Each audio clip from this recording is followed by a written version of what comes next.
मेरे प्रिय भाइयों और बहनों, यीशु मसीह की जय।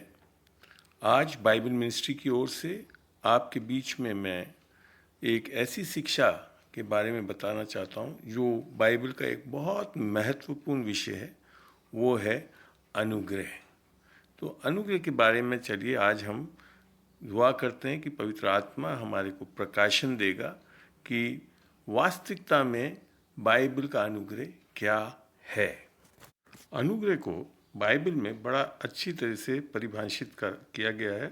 जब हम पढ़ते हैं रोमियो 11:6, यहाँ लिखा है, यदि ये अनुग्रह से हुआ है तो फिर कर्मों से नहीं तो अनुग्रह फिर अनुग्रह नहीं रहा। अक्सर जब हम अनुग्रह को बताते हैं तो ये बोलते हैं कि परमेश्वर का वो प्रेम जो हमारे को बिना कारण परमेश्वर हमारे लिए क्या क्या करता है। निस्संदेह ये सत्य है, अनुग्रह हमारे काबिलियत पे नहीं परंतु परमेश्वर क्योंकि भला है और वो हमको देता है दान के रूप में, इसके लिए अनुग्रह मिलता है। मगर इसको जब हम सही रूप से पढ़ें तो अनुग्रह जो है मात्र एक सोच या समझ नहीं है या हमने ऐसे मान लिया तो अनुग्रह है। अनुग्रह के बारे में इब्रानियों 10:29 में लिखा है, अंत के इस पद के अंत में लिखा है, और अनुग्रह की आत्मा का अपमान किया। अर्थात अनुग्रह एक ये सोच या समझ ही नहीं है परंतु अनुग्रह की आत्मा है। जब हम यूहन्ना सुसमाचार अध्याय 1:14 में पढ़ते हैं, और वचन देदारी हुआ और अनुग्रह और सच्चाई से परिपूर्ण होकर हमारे बीच में डेरा किया, और हमने उसकी ऐसी महिमा देखी जैसी पिता के इकलौते की महिमा है। अर्थात यीशु मसीह के बारे में ये बताया गया है कि यीशु मसीह ही अनुग्रह और सच्चाई से परिपूर्ण होकर आया। आगे जब हम 17 पद में पढ़ते हैं, इसलिए कि व्यवस्था तो मूसा के द्वारा दी गई। अर्थात जब मूसा के द्वारा क्या है, व्यवस्था जो है पत्थरों की पट्टियों पे परमेश्वर द्वारा खुद कुरेद कर लिख कर मूसा के द्वारा दी गई, परंतु फिर आगे क्या लिखा है, परंतु अनुग्रह और सच्चाई यीशु मसीह के द्वारा पहुंची। अब ये दी नहीं गई है, ये एक व्यक्ति जो यीशु मसीह है, जो परमेश्वर स्वयं है, उसके द्वारा हमारे को दी गई है। तो ये बहुत बड़ा फर्क है। हम देखते हैं कि अनुग्रह जो है वो एक व्यक्ति, एक आत्मा है जो कि, अर्थात ये जो अनुग्रह यीशु की आत्मा है उसके बारे में जब हम गलतियों 4 में 4 से लेकर 7 तक पढ़ते हैं तो वहाँ स्पष्ट होता है, परंतु जब समय पूरा हुआ तो परमेश्वर ने अपने पुत्र को भेजा जो स्त्री से जन्मा और व्यवस्था के अधीन उत्पन्न हुआ, ताकि व्यवस्था के अधीनों को मोल लेकर छुड़ा ले और हमको ले पालक होने का पद मिले। और तुम जो पुत्र हो, इसलिए परमेश्वर ने अपने पुत्र के आत्मा को, जो हे अब्बा हे पिता कहकर पुकारता है, हमारे हृदयों में भेजा है। इसलिए तू अब दास नहीं परंतु पुत्र है, और जब पुत्र हुआ तो परमेश्वर के द्वारा वारिस भी हुआ। तो यहाँ ये बड़ा स्पष्ट हो रहा है कि यीशु की आत्मा जो हमारे हृदय में आती है, जब हम उद्धार पाते हैं, जब हम पूर्णतः यीशु के क्रूस पे किए गए कार्य पर विश्वास करते हैं, अंगीकार करते हैं, तब ये संभव होता है। और इसके कारण अब हम पुराने नियम में जैसे लोग दास थे, परंतु अब नए नियम में आकर हमारे को परमेश्वर अपना बेटा बेटे होने का हक देता है, जैसा यूहन्ना के सुसमाचार में बताया है। और जब हम इस पुत्र बनते हैं तो परमेश्वर के द्वारा हम वारिस भी होते हैं। वारिस माने अर्थात हमको अब परमेश्वर की जो चीज़ें, क्योंकि वो अब हमारा पिता है, तो हम अब सब चीज़ों को पा सकते हैं बिना कोई कार्य किए हुए। यीशु ही परमेश्वर के अनुग्रह की आत्मा है, जैसा हमने अभी देखा। इसके लिए पौलुस गलतियों 6:18 में लिखता है, हे भाइयों, हमारे प्रभु मसीह का अनुग्रह तुम्हारी आत्मा के साथ रहे, आमीन।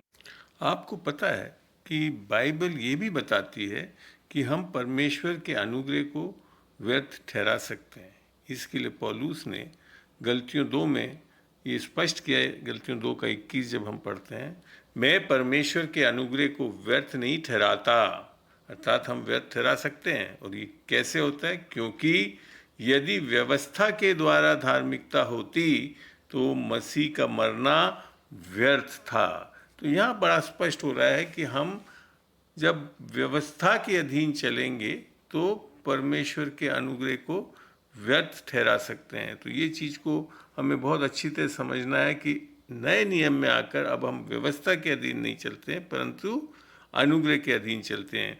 और इस बात को आप पुराने नियम में भी देखेंगे, जब इजरायलियों को परमेश्वर बंदिश में से निकाल के लाया, मिस्र के बंदिश में से, और जब वो चलते आए तो परमेश्वर ने पूरा अनुग्रह में रखा। वो जब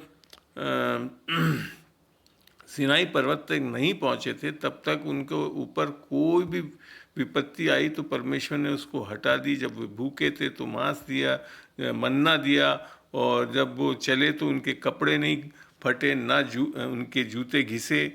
ये सब क्या था? ये अनुग्रह था। इवन जब वो कुड़कुड़ा रहे थे अर्थात पाप में थे, जब वो गलत बोल रहे थे, परमेश्वर के विरुद्ध बोलते थे, तब भी परमेश्वर ने किसी को मारा नहीं, वो सब के सब जीवित रहे। और जैसे ही सिनाई पर्वत पे आकर परमेश्वर ने मूसा को जब 10 नियमों को दिया और जब वो नीचे उतरा तो उन लोगों ने सबसे और आप देखिए कि इतने दिन जब तक चले तो जो सोना जो मिस्रियों से लेकर आए थे उसका उन्होंने कोई ऐसा उपयोग नहीं करा कोई मूर्ति वूर्ति बनाने के लिए। मगर जैसी व्यवस्था आई तो उन्होंने क्या करा, उसके पहले ही याजक ने अर्थात एरोन ने उसका सोने की मूर्ति बनाकर उसको पूजने लगे, नाचने लगे, गाने लगे, जिसके कारण जब मूसा नीचे उतरा तो वो बहुत दुखी हुआ और उसके बाद उसने तोड़ा। और फिर उसके बाद ही हम देखते हैं कि परमेश्वर ने 3000 लोग वहाँ पे मारे गए।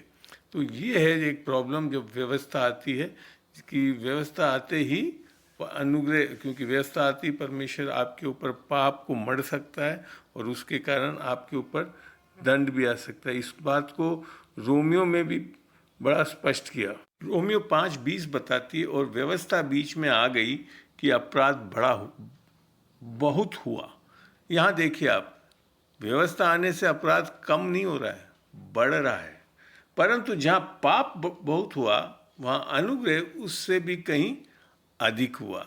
तो यहाँ समझ में आता है कि हम व्यवस्था के अधीन जब तक चलेंगे तो परमेश्वर के अनुग्रह को व्यर्थ ठहरा सकते हैं, जैसा कि इस वचन में बड़ा स्पष्ट किया है। फिर आगे लिखा 21 में कि जैसा पाप ने मृत्यु फैलाते हुए राज्य किया, अर्थात व्यवस्था के द्वारा ये चीज़ें आई, वैसे ही हमारे प्रभु यीशु मसीह के द्वारा अनुग्रह भी अनंत जीवन के लिए धर्मी ठहराते हुए राज्य करे। तो ये फायदा है अनुग्रह से कि हम राज्य करने वाले हो जाएंगे, पाप में से निकल के चलने वाले हो जाएंगे। इसके बारे में और पढ़ते हैं रोमियो 6 में। रोमियो 6 का 14 बताता है, रोमियो 6 का 14, और तुम पर पाप की प्रभुता ना होगी। देखिए बड़ा स्पष्ट है, तुम पर पाप की प्रभुता ना होगी क्योंकि तुम व्यवस्था के अधीन नहीं वरन, अर्थात एक दूसरी है चीज, वो अनुग्रह के अधीन हो। तो ये फायदा होता है जब हम अनुग्रह को पा लेते हैं, अनुग्रह की आत्मा को पा लेते हैं, तो हम बड़े आसानी से पाप में से निकलकर एक जयवंत जीवन बिताने वाले विश्वासी हो सकते हैं। इसी के लिए बोला गया है कि यीशु मसीह के बिना हम कुछ नहीं कर सकते। यीशु मसीह ही है जो हमारे को इन सब चीज़ों में से निकाल के एक जैवन जीवन देता है। और ये किस द्वारा संभव हो रहा है? अनुग्रह की आत्मा अर्थात यीशु मसीह की आत्मा के द्वारा ये संभव है। कई लोगों के अंदर ये भ्रांति है कि अनुग्रह होने से लोग बहुत आलसी हो जाते हैं, फिर पाप में धंसे रहते हैं। ऐसा नहीं लिख रखा है, बाइबल में बड़ा स्पष्ट लिखा है। अनुग्रह इसके लिए हुआ है कि हम पाप में धंसे नहीं रहें, परंतु हम बहुत मेहनती हो जाएं, जैसे कि पौलुस लिखता है। पहला कोरिन्थियों 15:10 पढ़ते हैं, वहाँ देखते हैं क्या है। परंतु मैं जो कुछ भी हूँ परमेश्वर के अनुग्रह से हूँ, और उसका अनुग्रह जो मुझ पर हुआ वो व्यर्थ नहीं हुआ, परंतु मैंने उन सब से बढ़कर परिश्रम भी किया, तो भी ये मेरी ओर से नहीं हुआ परंतु परमेश्वर के अनुग्रह से जो मुझ पर था। तो यहाँ बड़ा स्पष्ट लिख रखा है कि अनुग्रह हमारे को आलसी नहीं बना देता, बिठा नहीं देता, परंतु हमको बहुत ज़बरदस्त परिश्रम कराता है, जैसा पौलुस यहाँ बता रहा है। तीतुस 2:11 को पढ़ते हैं तो वहाँ पे भी एक बहुत प्यारा प्रकाशन मिलता है। क्यों? और इसको हम 11 से लेकर 14 तक पढ़ेंगे। क्योंकि परमेश्वर का अनुग्रह प्रकट है, अर्थात सबके लिए आ चुका है यीशु मसीह, जो सब मनुष्यों के उद्धार का कारण, कोई एक दो नहीं या मेरे या किसी और के लिए नहीं, सबके लिए उद्धार का कारण है।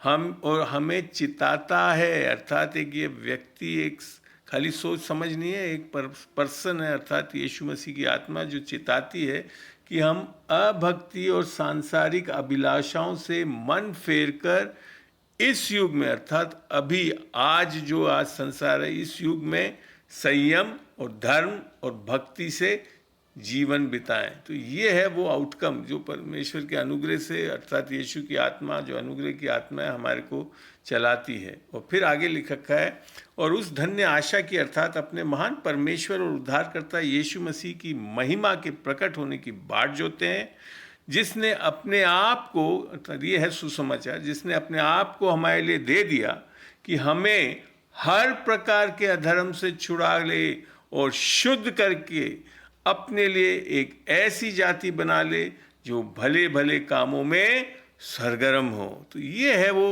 चीज़ जो अनुग्रह से होता है कि अनुग्रह से हम क्या पाते हैं कि हमको सारे अधर्म से छुड़ाकर शुद्ध करके परमेश्वर अपने राज्य के लिए इस्तेमाल करता है, ताकि हम भले भले कामों के लिए सरगर्म हो जाएं। तो जब तक अनुग्रह नहीं हो सकता तो हम परमेश्वर के कार्यों को भी नहीं कर सकते, और परमेश्वर की अनुग्रह की आत्मा ही है जो हमारे को ये कराती है। इफिसियों 2:8 में बड़ा स्पष्ट है कि हमारा उद्धार अनुग्रह और विश्वास से होता है, ये भी हमारी ओर से नहीं, परमेश्वर का दान है। तो हमारा उद्धार अनुग्रह से होता है, आगे भी हमारे को अनुग्रह में ही चलना है। जैसा कि जब हम गलतियों 5:1 से आगे पढ़ते हैं तो वहाँ पाते हैं, मसीह ने स्वतंत्रता के लिए हमें स्वतंत्र किया है, सो इसी में स्थिर रहो और दासत्व के जुए में फिर से न जुटो। स्वतंत्रता कहाँ पे है? जहाँ प्रभु की आत्मा है वहाँ स्वतंत्रता है, जैसा 2 कुरिन्थियों 3:16-17 में लिखा है। और फिर आगे बोलता है पौलुस, देखो मैं पौलुस तुमसे कहता हूँ कि यदि खतना कराओगे तो मसीह से तुम्हें कुछ लाभ ना होगा। अर्थात ये पहला नियम जो दिया गया था परमेश्वर के द्वारा अब्राहम को, उसके बारे में बोल रहा है। फिर वो कहता है, फिर भी मैं हर एक खतना कराने वाले को जताए देता हूँ कि उसे सारी व्यवस्था माननी पड़ेगी। जी देखिए, आपको अगर व्यवस्था के अधीन जीना है तो आपको एक भी व्यवस्था नहीं तोड़नी चाहिए, अन्यथा आप पापी ठहरा दिए जाते हैं, और ऐसा हम में से कोई भी नहीं है। फिर आगे लिखता है, तुम जो व्यवस्था के द्वारा धर्मी ठहरना चाहते हो, मसीह से अलग और अनुग्रह से गिर गए हो। विश्वासी होकर वापिस अगर हम आप व्यवस्था के अधीन जाकर अपने आप को धर्मी ठहराने की कोशिश करेंगे तो हम अनुग्रह से गिर जाते हैं। और ये चीज़ बहुत ज़रूरी है कि हमको कभी भी वापस पुनः व्यवस्था के आधार पर परमेश्वर से लेने के लिए नहीं जाना है, परंतु अनुग्रह के आधार पर। और ये जो अनुग्रह है वो क्योंकि आत्मा के कारण है, और हम विश्वास से आशा की हुई धार्मिकता की बाट जोते हैं।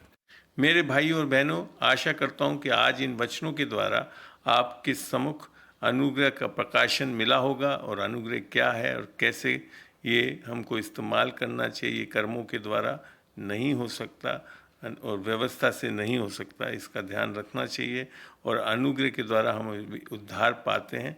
तो आज भी, और ये अनुग्रह कब मिलता है? जब हम सुसमाचार पे विश्वास करते हैं कि यीशु मसीह हमारे पाप के लिए मारा गया, गाड़ा गया और 30 दिन जी उठा, ताकि हम निश्चय उद्धार पाते हैं और हम यीशु की आत्मा जो अनुग्रह की आत्मा है उसे हम अपने हृदयों में पा सकते हैं। आमीन।